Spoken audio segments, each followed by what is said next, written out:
नमस्कार साथियों, एक बार फिर से आप सभी का स्वागत है आपके अपने YouTube चैनल पर। तो साथियों, आज मैं आपको बताने वाला हूँ आपका जो कंप्यूटर अनुदेशक भर्ती का जो पेपर हुआ था उसका रिजल्ट भी आ गया है।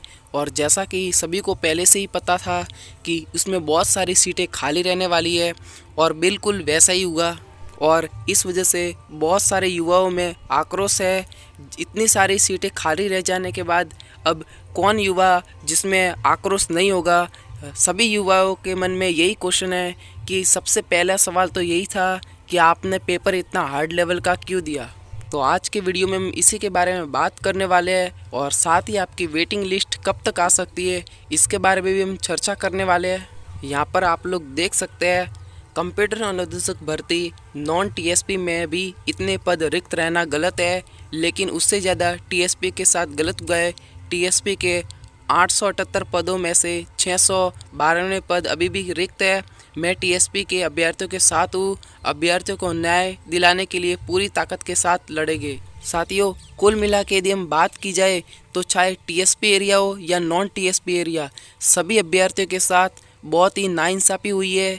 क्योंकि सबसे बड़ा सवाल अभ्यर्थी के मन में यही है कि आपने पेपर का लेवल हार्ड दिया और उसके बाद यदि आप कहे कि 40% का नियम भी साथ ही लगाए और अभ्यर्थी आपके जो 10,000 पदों पर पोस्ट आई थी वो सभी भर जाए, तो ऐसा होना बिल्कुल ही असंभव दिखाई दे रहा था और वैसा ही हुआ।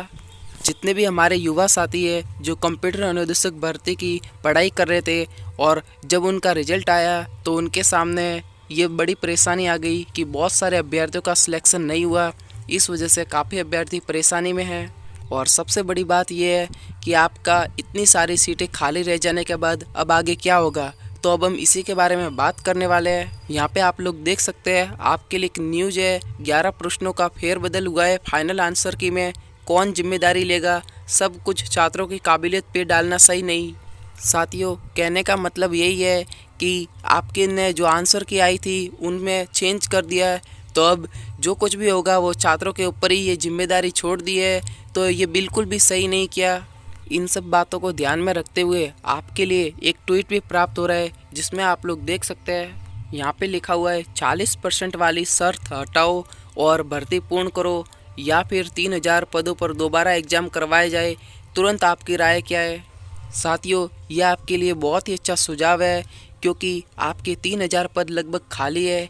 तो इसमें या तो उनको 40% नियम हटाना चाहिए और उसके बाद जो भर्ती है उसको पूर्ण कर दी जाए, या फिर 3,000 पदों पर दोबारा एग्ज़ाम करवाया जाए, ताकि जितने भी हमारे जो युवा साथी है पेपर हार्ड की वजह से जिनके 30% बन रहे हैं वो भी उनको एक बार फिर से मौका मिल जाए और वो भी इस भर्ती में सिलेक्ट हो जाए। तो साथियों, इस सवाल का जवाब हम आपके ऊपर छोड़ते हैं क्योंकि बहुत सारे ऐसे भी अभ्यर्थी होंगे जिनका सिलेक्शन कुछ अंकों से रह रहा होगा। तो वो अभ्यर्थी कहेंगे कि इस भर्ती को 40% का नियम हटाकर जो 35% कर दिया जाए, जिस वजह से हमारा सिलेक्शन हो जाए। और जिनका सिलेक्शन नहीं हो रहा है वो अभ्यर्थी कहेंगे कि 3,000 पदों पर नई भर्ती कराए ताकि हमारा भी सिलेक्शन हो जाए। आप इस दोनों में से एक चॉइस कर सकते हैं।